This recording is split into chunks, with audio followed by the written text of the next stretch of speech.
সভাপতি শ্রদ্ধেয় সূর্যদা, অন্যান্য নেতৃবৃন্দ, আমার মা বোনেরা, ভাইয়েরা এবং বন্ধুগণ, সূর্যদা আমার নেতা, আমাদের নেতা, আমাদের পার্টির পলিট ব্যুরোর অন্যতম সদস্য। সূর্যদা বলার পরে আর কারো বলাটা মানায় না। আমি সেজন্য খুব বেশি কথা বলবো না। হয়তো সূর্যদার পরের প্রোগ্রাম আর আমার পরের প্রোগ্রাম এসব অনেক ভেবে সভাপতি এইভাবে সাজিয়েছেন। আমি আপনাদের বেশি সময় নেব না, ঠান্ডার দিন। সূর্যদা মন্দির দিয়ে শেষ করলেন, আমি ওখান থেকেই শুরু করতে চাই।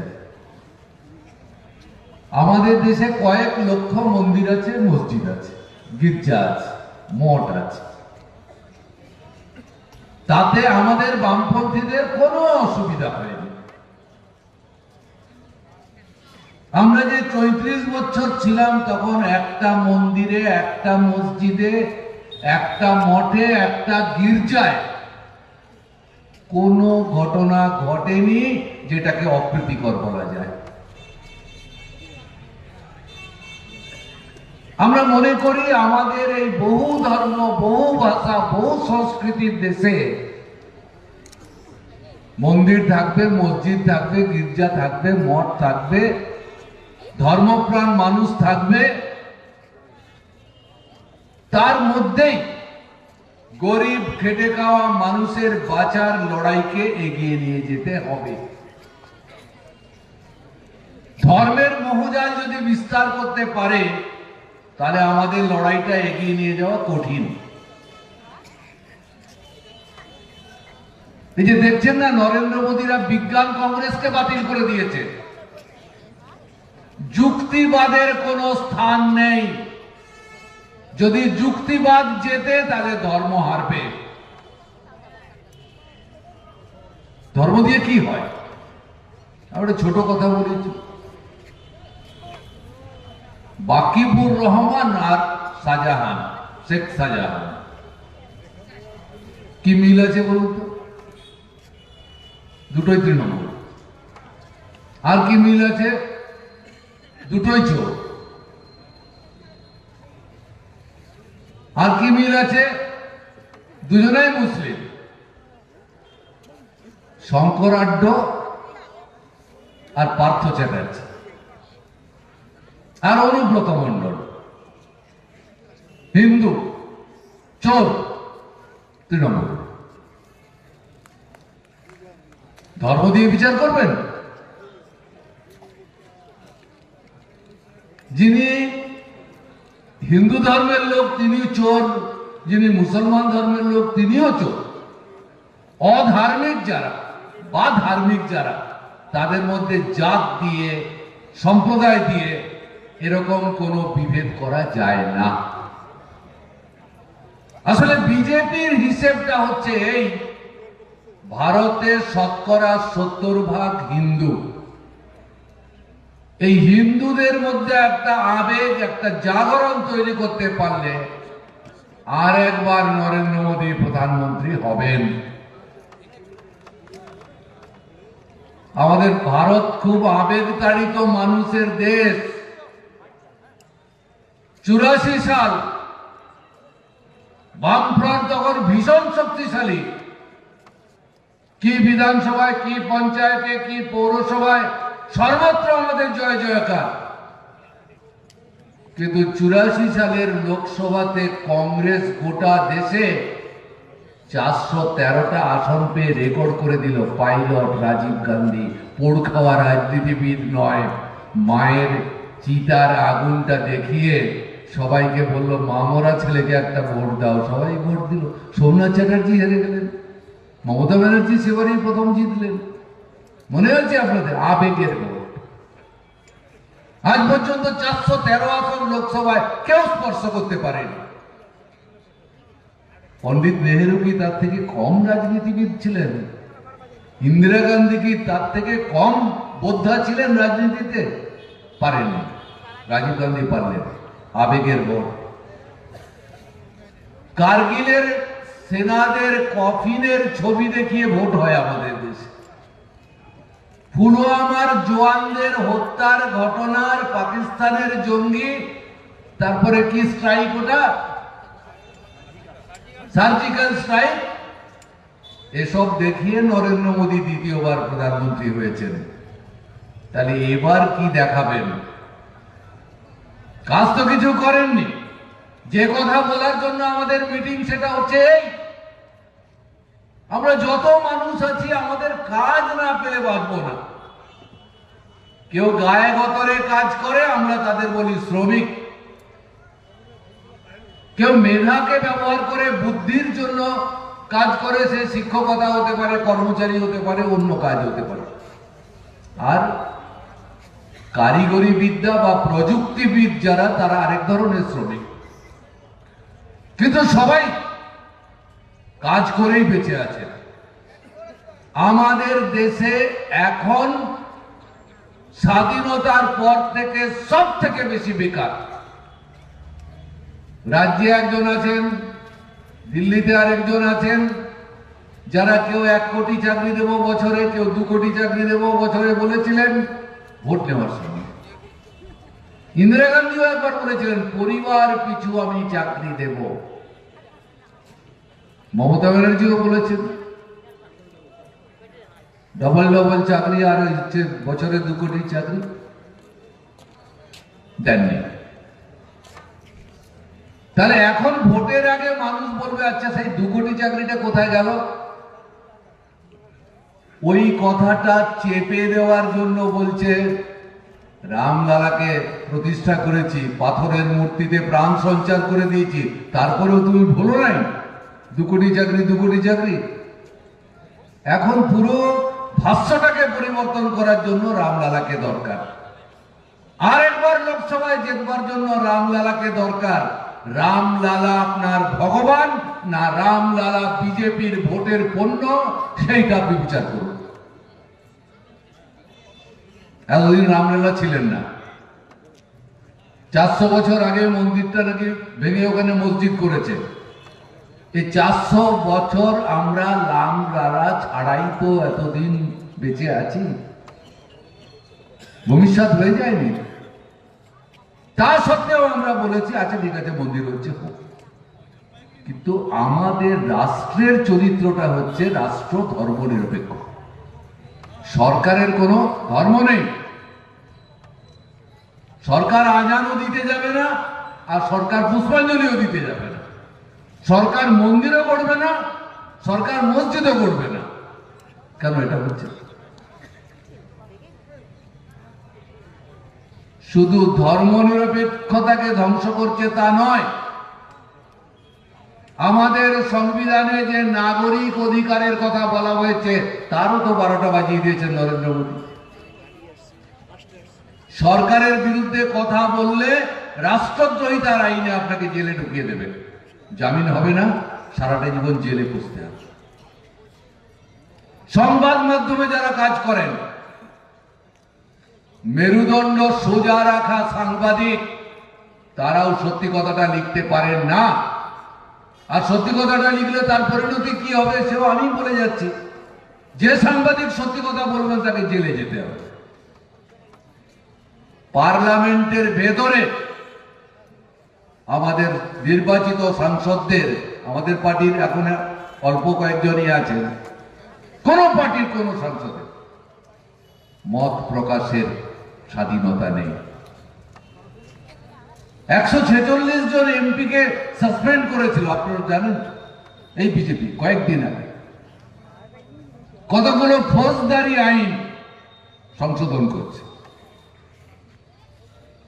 যেহেতু এটা নিয়ে খুব আলোচনা হয়নি, কাগজে লেখালেখি হয়নি, তাই আপনারা জানেন না, পুলিশ তদন্তের জন্য কোন আসামিকে সর্বোচ্চ 14 দিন হেফাজতে নিতে পারে। মানে হাজতে তাকে থাকতে হবে। হাজত থেকে যখন তখন বার করবে, পেটাবে, তার মুখ দিয়ে যে কথা বলানো যায় বলাবে। 14টা দিন 14 বছরের নরকভোগ হয়ে যায় ওই হাজতে। এইটা নরেন্দ্র মোদীরা বললেন পুলিশ চাইলে 50 দিন পর্যন্ত হেফাজতে নিতে পারে। কি দরকার ছিল এই আইনটা? কি দরকার ছিল? পুলিশ তো ভুল করে অনেকে ধরে নিয়ে যায়।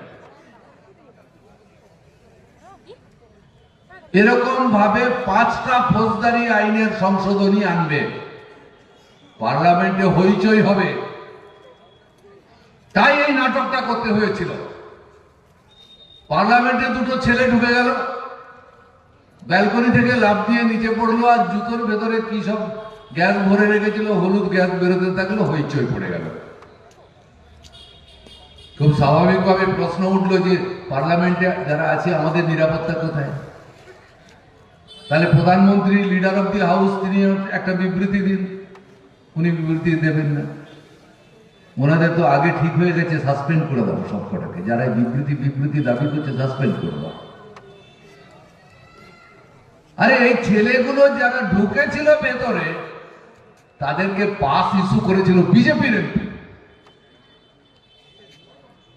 তো নরেন্দ্র মোদীরা ওকে ধরে নিতে পারে। আসলে সবটাই সাজানো। জনবিরোধী আইন পাস করাতে হবে, পার্লামেন্টে বিরোধিতার জায়গাটাকে আগে ফাঁকা করে দাও। আমাদের দেশের এই মুহূর্তে বিদেশের কাছে ঋণ হচ্ছে 835 বিলিয়ন মার্কিন ডলার। 1 বিলিয়ন মানে 100 কোটি। 835 বিলিয়ন মার্কিন ডলার মানে 835-এর গায়ে 10টা শূন্য দেন। এত কোটি আমাদের বৈদেশিক ঋণ আগে কখনো ছিল না। কে কই ফেরত দেবে? জিনিসপত্রের দরদাম লাফিয়ে লাফিয়ে বাড়ছে কেন? শাকসবজির দাম, চালের দাম, খাদ্যপণ্যের দাম, ওষুধের দাম, ফার্টিলাইজারের দাম বাড়ছে কেন? কে দেখবে? দেশে একটা সরকার আছে রামলালাতে প্রাণ সঞ্চার করার জন্য। জিনিসের দরদাম কি করে বাড়ছে, কেন কিভাবে কমানো যাবে সেটা দেখবার জন্য কোনো সরকার নেই। কাজ দেওয়ার জন্য কোনো সরকার নেই। আমার নাগরিক অধিকার, আমার মত প্রকাশের স্বাধীনতা, এটা রক্ষা করার কোনো সরকার নেই। সেজন্য লড়তে হবে সবাই মিলে। তৃণমূল কংগ্রেস একটা কাজ করে রেখেছে, প্রত্যেক বুথ এলাকায় 100 দিনের কাজের টাকা চুরি করে ভাগ নেয় যারা, প্রত্যেকটা সরকারি কাজের বেনিফিশিয়ারি যারা, তাদের কাছে কার্ড মানি নেয় যারা, এই চোর জচ্চর, গুন্ডামস্তান, পুলিশ, সিভিক আর কিছু সরকারি অফিসার, ইংরেজিতে বলে নেক্সাস, আর আমি বলছি ঘুঘুর বাসা। প্রত্যেকটা বুথে এরকম একটা ঘুঘুর বাসা আছে। তার মধ্যে চোরগুলো আছে, গুন্ডামস্তানগুলো আছে, সিভিক পুলিশগুলো আছে, আর উপরে থানার ওসি বা বিডিও এই জাতীয় এই লেভেল থেকে মদত আছে। এদেরকে বলেছে সারা বছর যা পারো করো, একটা ভোট থেকে আরেকটা ভোট পর্যন্ত চুরি জচ্চুরি যা খুশি করো, শুধু ভোটে তৃণমূলকে উতরে দাও। সেই জন্য এরা চুরি করে, এরা লোককে ধমক চমক দেখিয়ে তার মুখ বন্ধ করে, বিরোধী রাজনৈতিক দলের লোককে মাথা তুলে দাঁড়াতে দেয় না, ভোটের সময় বুথ দখল করে বা অসৎ উপায় অবলম্বন করে তৃণমূলকে ভোটে জেতায়। এই ঘুঘুর বাসা ভাঙতে পারে গরিব খেটে খাওয়া মানুষগুলোই। তারা এখন লড়াই নেমেছে। তাদের মজুরির দাবি, তাদের কাজের দাবি, তাদের শিক্ষার দাবি, তাদের বাসস্থানের দাবি, তাদের ছাদযুক্ত পাকা বাড়ির দাবি। এই দাবিতে আমাদের লড়াই হবে। জমির জন্য আমাদের একটা আন্দোলন ছিল, আছে। বহু বেনিফিশিয়ারিকে ছাদযুক্ত বাড়ি পাওয়ার অধিকার থেকে বঞ্চিত করছে একমাত্র কারণে যে তোমার নিজের কোনো জমি নেই। ল্যান্ড ব্যাংকে যে জমি আছে সেই জমি মমতা ব্যানার্জি বিক্রি করছে। কারখানার জমি বিক্রি করছেন, ট্রামের জমি বিক্রি করছেন, আর এই ভূমি সংস্কার আইনে উদ্বৃত্ত জমিও বিক্রি করছেন। যতদিন তৃণমূল কংগ্রেস এসছে জঙ্গলের জমিতে আদিবাসীরা পাট্টা পায় না, আর ভেস্টের জমিও কোনো ভূমিহীনকে পাট্টা দেওয়া হয় না, বাস্তু করার জন্যেও বাস্তুর জমি দেওয়া হয় না। আপনাদের এখানে যেমন চা বাগানে উৎখাত হচ্ছে, সর্বত্র বেসরকারীকরণ হচ্ছে, চা বাগানও বেসরকারীকরণ হচ্ছে, সরকারি জমি বেসরকারি মালিকদের হাতে দিয়ে দেওয়া হচ্ছে। আর সেই কারণে জমি থেকে উৎখাত করা হচ্ছে গরিবকে, শ্রমিককে, বাগিচা শ্রমিকদের। এসব আপনি কতদিন মেনে নেবেন? আমরা এই জন্য বলতে চাইছি এটা যে গরিব মানুষগুলোকে ঐক্যবদ্ধ করার কাজ আমরা একটু দেরিতে শুরু করেছি, কিন্তু গোটা দেশে 797টা জেলা আছে, ভারতে 797টা জেলা আছে, তার মধ্যে প্রায় 500 জেলাতে আমরা আমাদের সংগঠন গড়ে তোলার কাজ শুরু করেছি। এই ক্ষেত মজুর ইউনিয়ন আমাদের রাজ্যের, আমাদের দেশের গরিব এবং প্রান্তিক কৃষক, আর সূর্যদা যে শ্রমিকদের কথা বলছিলেন যারা ক্ষেত মজুর ছিলেন, তারা এখন কেউ রিক্সা চালায়। যারা ক্ষেত মজুর ছিলেন, খেতে কাজ পাননি বলে কেউ এখন ফেরিওয়ালার কাজ করে। এরকম যারা অসংগঠিত ক্ষেত্রে কাজ করছেন, এই সব শ্রমিক মিলিয়ে আমরা প্রায় 80 জন। এই মানুষকে ঐক্যবদ্ধ করলে দেশ বেচা প্রধানমন্ত্রী আর এই ধর্মের গল্প শুনিয়ে গোটা দেশকে আচ্ছন্ন করে দেওয়ার যে তাদের চেষ্টা, গরিবের আন্দোলনকে দুর্বল করার যে চেষ্টা, আর পশ্চিমবাংলাতে যে সরকার চলছে যারা দুর্নীতির পাহাড়ের উপর দাঁড়িয়ে আছে, যে কোনো মুহূর্তেই পাহাড়টা ধসে যাবে, কিন্তু সেটা আপনা আপনি হবে না। তার জন্য একটা লড়াই লাগবে, কৃষকের লড়াই, শ্রমিকের লড়াই, ছাত্রের লড়াই, মহিলাদের লড়াই, যুবদের লড়াই, শ্রমিক কর্মচারীদের লড়াই, বুদ্ধিজীবীদের লড়াই। সবটাকে আমরা একটা জায়গায় নিয়ে আসতে পারলে তাসের ঘরের মতো ভেঙে যাবে এই তৃণমূল কংগ্রেস, পালাবার কোনো পথ পাবে না। আমি সেজন্য আমার কথা বাড়াবো না, আপনাদের কাছে শুধু এইটুকু বলবো, এলাকায় গরিব খেটে খাওয়া মানুষকে সংগঠিত করার কাজে যেভাবে যতটা পারেন আপনারা সাহায্য করেন। একটা আবেদন আমি জানিয়ে আমার কথা শেষ করব।